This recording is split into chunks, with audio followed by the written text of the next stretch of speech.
Hey, Big Brains listener. We have an extraordinary episode about a never-before-attempted medical feat. But first, I'd like to tell you about another podcast I think you may want to know about.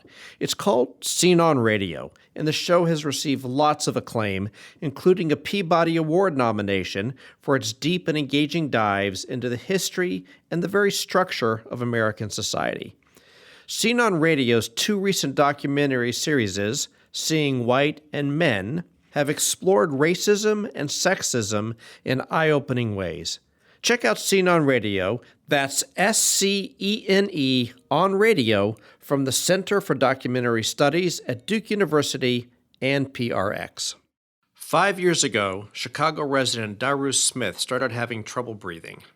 They ran some tests, and they told me I had a heart problem. And I was just trying to figure out, a heart problem, how did this happen? Where did it come from? And they said that it was sarcoidosis in my heart. I didn't understand it. Sarcoidosis is a really rare condition that causes clusters of inflammatory cells to develop on organs. Eventually, it spread from Smith's heart to his liver and kidneys. To survive, he needed a triple transplant of all three organs, an incredibly rare medical procedure.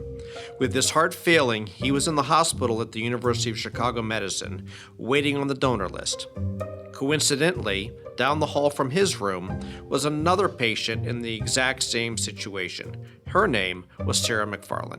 It was really cool to learn. I didn't know both of us were waiting for the same thing. In November 2018, McPharlin and Smith, who were both 29 years old, met each other in the hallways of the hospital, but neither of them knew that a Christmas surprise was on the way for both of them. I don't even think you could say what the odds are because it's indescribable, right? It's infinitesimally low. That's Dr. Valluvan Jeevanandam, or Val for short. He's in charge of heart transplants at the University of Chicago Medicine. His colleague, Dr. Talia Baker, is in charge of liver transplants. Transplant is what transplant is. It's always at the wrong time. It's always inconvenient, but if an organ becomes available, that's what you do. The transplant surprise coming from Daru Smith and Sarah McPharlin would push these two doctors to attempt a medical feat that no one has ever tried to do: back-to-back triple transplant surgeries. From the University of Chicago, this is Big Brains, a podcast about the stories behind the pivotal research and pioneering breakthroughs reshaping our world. On this episode, Drs. Val Jeevanandam, Talia Baker, and a modern-day medical miracle. I'm your host, Paul Rand. Sarah McPharlin had been in and out of hospitals almost her entire life. So when I was 11, I caught a virus, and it told my immune system to attack my heart. And they tried different options like pacemaker, medication, and it just continued to get worse. And that was because the immune system was making the heart fail. Her condition got so bad that she had to have her first heart transplant in 2001. Since then, your organ can start to get worse. We started then doing the reevaluation for a second heart transplant. And while we were doing that in Michigan, they determined that my liver and my kidney were also struggling. In order to qualify as a viable recipient for a transplant, you have to have all your systems clear to make sure that the organ's going into a healthy body. For me to receive a heart transplant, I was going to require all three. There was just one problem. Every hospital Sarah approached for a triple transplant turned her away. They all said the surgery was far too risky for them to perform, but Sarah's family refused to give up. Since we had been through this since I was 12, and we just kind of have done it as a team and a group, so as much as it might seem, it's more difficult for me because I'm the one in the hospital or having it done. They're the ones that have to watch me go through it all or be there.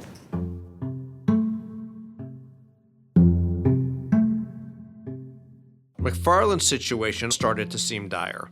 She still couldn't find a hospital to take her case. One even told her family they should start making end-of-life plans. But then they reached out to the University of Chicago Medicine. We actually got an email, we read the email, And on paper, it's like, okay, you got to be kidding. Her father was very insistent that we need to meet Sarah. So we had them come over to clinic. And I will say that the second you met the McPharlins, especially Sarah, you really want to do anything you could to help them. Meanwhile, for Daru Smith, watching his family suffer as his sarcoidosis took over his life was a difficult struggle. It was getting to the point to where, like, I couldn't even keep up with my baby. Like, he would be on his bike, and I'd be walking him, and it'd be a struggle to keep up with him. But he's so smart and compassionate. He'd just be like, "Come on, Daddy, you got it. Don't give up. I'll ride slow so you can stay with me, Daddy." And like, that used to be the motivation and the will that pushed me. Like, "Come on, Daru, you got this. You can do this. You can keep doing this. You can go. You can go." But it would be a honest struggle. Like, I feel like just trying to keep up with him, trying to stay up with him. Smith was a truck driver, a job which took him across the country. Eventually, his illness got so bad that when he was out on the road, he would take extreme precautions. And sometimes, like, I would have to screenshot my mother the location that I'm at and tell her, like, if I don't call you in the morning, by this time, this when I'm supposed to be up, call an ambulance, call somebody. Then it happened. Smith caught a case of pneumonia, but with his condition, it pushed him to the brink. He was rushed to the University of Chicago, where he was seen by Dr. Valluvan Jeevanandam. I mean, he came in practically dead. And then the first step was this kind of resurrect him from the dead even before his transplant. Talia Baker, the head of liver surgery at the hospital, said it was really important for the transplant doctors to form a bond with Smith and McPharlin, just like any transplant patients for that matter. And when you talk about what the luster and the art of transplant is, that's really what it is, a relationship that you form with these patients. They actually become part of a family. And so when you transplant somebody, you're marrying them. And sometimes we will turn patients down if we cannot form that relationship with them for a variety of reasons, whether they're not listening to us, they're not compliant, they're taking alcohol or smoking, which they're not supposed to. So there's a lot of reasons where, other than medical criteria, we may turn down a patient because we think that that marriage will fail. And from an organ utilization perspective, you're also taking 3 organs from very healthy people. So 3 kind of what we call primo organs. So you really have to have the confidence going to one person. Right. And so you really have to have the confidence that that's going to result in excellent quality of life for that recipient afterwards. Otherwise, you've taken away the potential for a heart, a liver, and a kidney to be given to 3 separate people. Baker and Jeevanandam both saw exactly what they were looking for in Smith and McPharlin. Then it was just a matter of waiting for donors. As the 2 patients spent weeks walking the halls of their ward, trying to keep up their strength, they bumped into each other, realizing they were in the same boat, and struck up a friendship that Smith said helped him stay positive when it felt like everything else was falling apart. That was a very nice compliment. I thought it's good to know that, like, my positivity and trying my best in the situation I am could help him relate and feel better and involved. Christmas was approaching, and neither Smith nor McPharlin had gotten the call. Despite McPharlin's positivity, Daru was losing hope. Until I was sitting in here. I'm not even going to say thinking to myself. I call myself talking to God, but I wasn't praying. I was just putting it out there. And I was like, God, I'm going to have me a donor within the next week. And I said it 3 times. And each time I got sterner and sterner. God, I'm going to have me a donor within the next week. God, I'm going to have me a donor within the next week. I believe that you speak stuff into existence. 2 days later, Dr. Smith walked in. And he was like, we got a possible match. the match came through, and Smith was rushed off to surgery. McPharlin was so happy to see her friend getting treated, even though she was still waiting for her own donor that she feared would never come. I think I do best when I try not to predict what will happen. Kind of the uncertainty sometimes helps me get through my more challenging situations, I guess. Then, in the middle of Smith's surgery, something shocking happened. The hospital got another call. McPharlin had a donor. Transplant is a spiritual journey, right? Because, why is a tragedy for one person, joy for another? How does that even work in a karmic or in a cosmic sense, right? And then you have two transplants that go back to back. Time was of the essence, and the transplant team was left with a decision. Do they try to perform these triple transplants back to back? Something no one else has ever done before. Well, first of all, realize that before these two, there's only 14 done in the entire world, right? And that is over 40 years of transplantation. And so now you're going to do two of those back to back. So the odds are, I don't know how many transplants are done. Probably about 1 million transplants are done, right? On an annual Between basis. heart, Between livers, and everything, kidneys, yeah. And, you got 14 out of 1 million, and then you're taking two of them and doing them back to back. Transplant is what transplant is. It's always at the wrong time. It's always inconvenient, but if an organ becomes available, that's what you do. But the problem is that, each one of the transplants has to go perfectly fine. And for her, there was a lot of doubt about the technical challenges for the heart that would allow the other transplants to then occur. But you decided, you guys thought you could pull it off. Yeah, and we thought we could pull it off. The historic, first attempted back-to-back triple transplant after the break.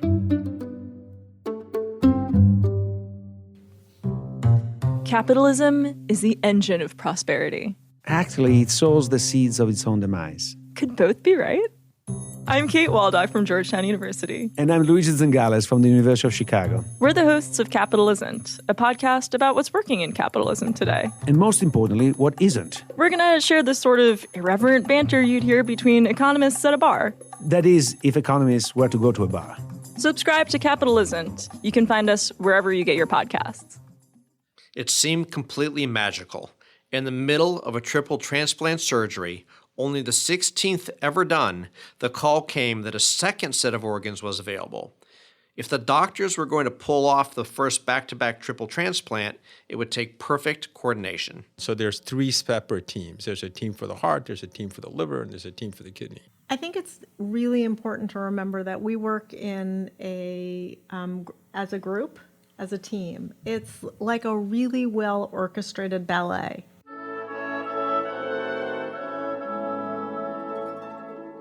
So the first group of people are the cardiac team. Okay. And they do a phenomenal job of start, middle, and finish. And then only when they're comfortable that they're finished can they hand off to the liver team. And then we try to have a amicable, nice handoff. If you could imagine, one of the things I think from the nursing perspective that's complicated and frustrating when you're doing these multi-step operations is that we all have separate groups of instruments that we use, and we use them in a very distinct sequence. So they literally had to take the hundreds of instruments that Dr. Jeevanandam uses for the heart transplant and swap them out for those that I use for the liver transplant.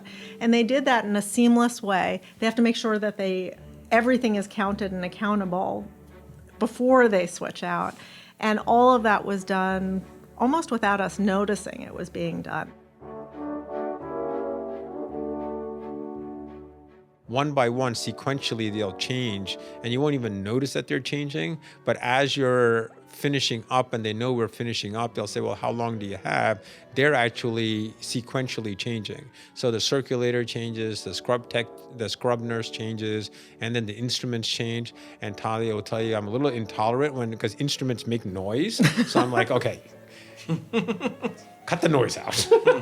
Understandably.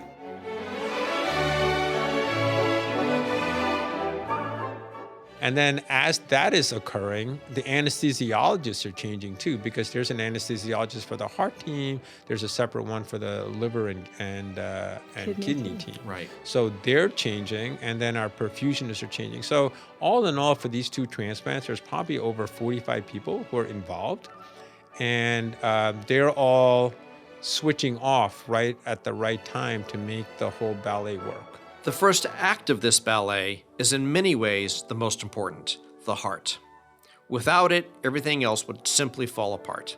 Remember, the heart has gotten an assault, and that's why the donor has been brain dead.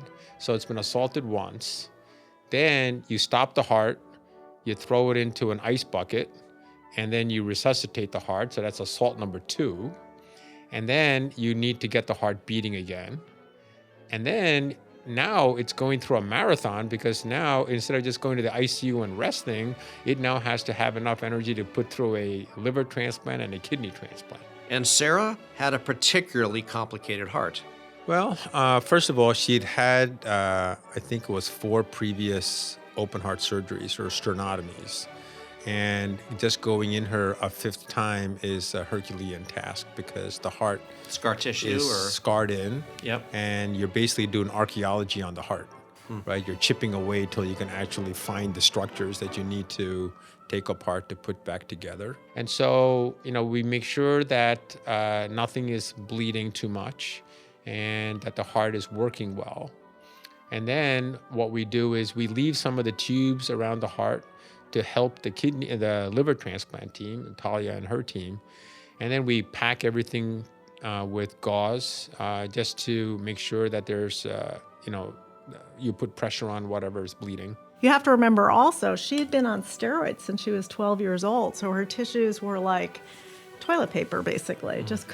Were totally falling apart. We actually had one complication while we were doing one of the hookups of the liver, the portal vein, that her portal vein was so friable just because of her steroid use that it literally fell apart in our hands. We were able to recover from that nicely, and everything went very smoothly, but the technical challenges of that are real, and we all had to kind of be on our A game to make sure all of that went well. It was extraordinarily seamless. It was really like a ballet. It was beautifully choreographed, and that's what it takes to really pull off these transplants.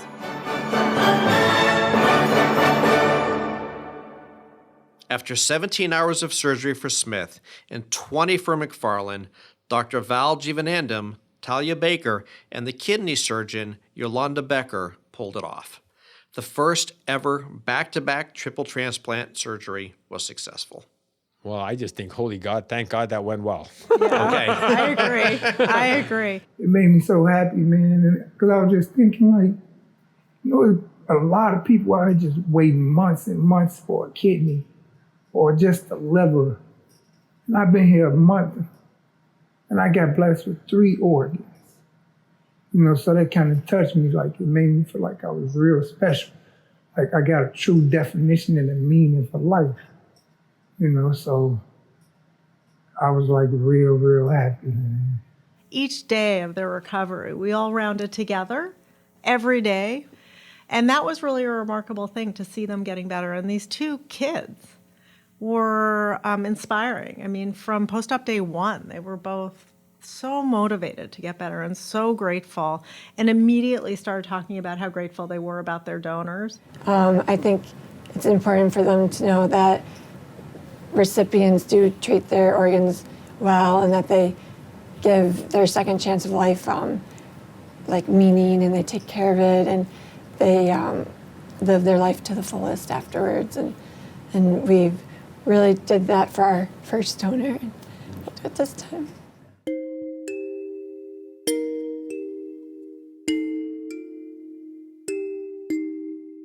I think the other thing that's really interesting is that since we're able to pull them off, we get more confidence in our team. So we actually have 2 more people who are waiting for heart, liver, kidneys. One person who we evaluated before these 2 patients had their transplants, and we thought that he would be too difficult to do because he's a 6th time into the chest. And so we didn't know we'd be able to actually get him done. So after we did these 2 patients, we revisited him, and now he's on the list to get a triple. And we have another person. So it was interesting. Like, I've been doing transplants now for almost 30 years. Got more recognition from these 2 transplants than what I've done for the last 30 years.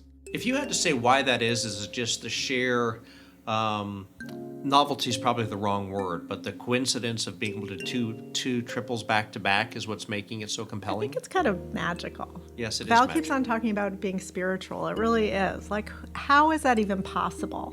That one donor, recipients that you're talking about who are in-house now, they've been waiting for a while, and who knows when they're going to get organ offers. Maybe they'll get them sequentially Too. But there's something magical about transplant. It's been hugely fun to get all the attention because it kind of brings together the whole transplant community, because I think one of the really important parts that we all feel being part of transplant is the ability to do a transplant is relatively well established now. We're all, of course, plagued by a lack of available organs to be able to offer our patients who we recognize need an organ transplant, whether it's a heart, lung, liver, kidney, pancreas, intestine.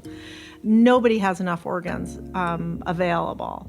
But I think the pushing the envelope and being able to do something like not just a liver or just a heart or just a kidney and putting them all together and being able to do it well with excellent outcomes teaches us all that there's always the next level to get to. What that next level of transplantation might look like is both stunning and exciting. That's after the break. If you're listening to Big Brains, there's a good chance you consider yourself a lifelong learner. However, you may not know about the University of Chicago's Graham School and its focus on continuing liberal and professional studies. For more than a century, Graham has been a destination for lifelong learners. They offer courses online and in the classroom, bringing the transformative education UChicago is known for to students of all ages. To learn more about the courses, certificates, and degrees, visit graham.uchicago.edu. The transplant team at University of Chicago Medicine is proud of its accomplishment, but the doctors are still looking toward the future of transplantation. And what may be coming down the road in terms of innovation is shocking. Surgery, you can only innovate so much on doing the anastomoses. So from a surgery perspective, it's more about donor quality. Mm-hmm. You take the heart out, you put it into a preservative solution, it literally goes into a pickle jar on ice, and it gets transported. And the question is that the best way to do it? Or there are now machines that can actually perfuse the heart with warm blood, keep the heart beating, and perhaps keeping it beating for a much longer period of time. Right now, we only have 4 hours before you have to put it in. And with the other machines, you can put it in for a much longer period of time. And perhaps then somebody is going to innovate, how can you maybe give some gene therapy, or you can give some drugs to make the heart, let's say, can you mask the heart with something so you don't have a rejection? And then you can go for much longer term. Right now, if you get a heart transplant, there's a 50% chance you live more than 16 years. Okay, and the reason people aren't immortal is because there's like a chronic rejection that isn't really treated with medication. But what happens if you can somehow alter that organ, because now you can perfuse the organ outside the body to prevent that chronic rejection? Now you can make somebody last a lot longer. I mean, we often put in hearts from 15-year-olds or 20-year-olds. So, maybe that heart will last a lot longer. So there's a lot of modifications of what we're doing with the heart. Then there's medication changes that occur with transplantation. And also diagnosis of rejection, right? Because we give medication because of set doses, and some people may react to medication very differently.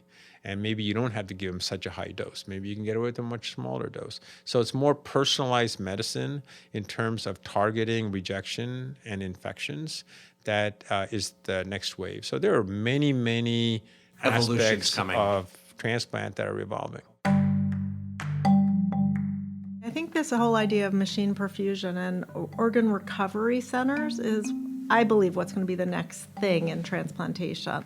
So this whole idea of gene modification, there's a lot of really important work being done in taking fatty livers and defatting them while they're outside the body so that they're more appropriate for transplantation and have better outcomes. There are ways to modulate the immune response as you go in. The liver is really protected from an immunological perspective. It's the organ that probably needs the least amount of immunosuppression. Heart is one of the ones that needs the most amount of immunosuppression. So there are ways that we could modulate the immune response to the liver, which would perhaps leave the patient with a need for no immunosuppression after the transplant. So this idea of machine perfusion, probably at a physiological temperature with modification of the organ on the outside and then transplantation, is something that I think has yet to be really realized. So transplantation of donors is what we do now, but eventually, the donors may come from animals. So that's called xenotransplantation. So in the past, of course, each animal has antigens that the human body reacts to and, can hyperacute reject those organs. But now with a lot of gene modification, you can actually modify those organs and perhaps not express some of the antigens that are specifically antigenic. And so there's a lot of work done on xenotransplants. And there's also a lot of work done on recreating your own heart by using scaffolding and then perfusing the heart or the scaffolding with stem cells to try to create your own heart when you need it on demand. So that would be done at some point in advance. So if you knew you were going to need it, you would start planning. Well, if you, let's say, had a massive heart attack and you know that your heart ejection fraction or your contractility is decreased, then you may start planning it right there and, in anticipation of you needing one. And Interesting times ahead. Yeah, and also in other solid organs. In kidney, for example, this whole idea of scaffolding down to stem cell repopulation of the scaffolds has gone pretty far already because the patients can be on dialysis, et cetera. But they're even using 3D printing to create those scaffoldings, which is kind of remarkable. That is remarkable. Big Brains is a production of the UChicago podcast network. If you like what you heard, please give us a review and a rating. Our show is hosted by Paul M. Rand and produced by me, Matt Hodap. Thanks for listening.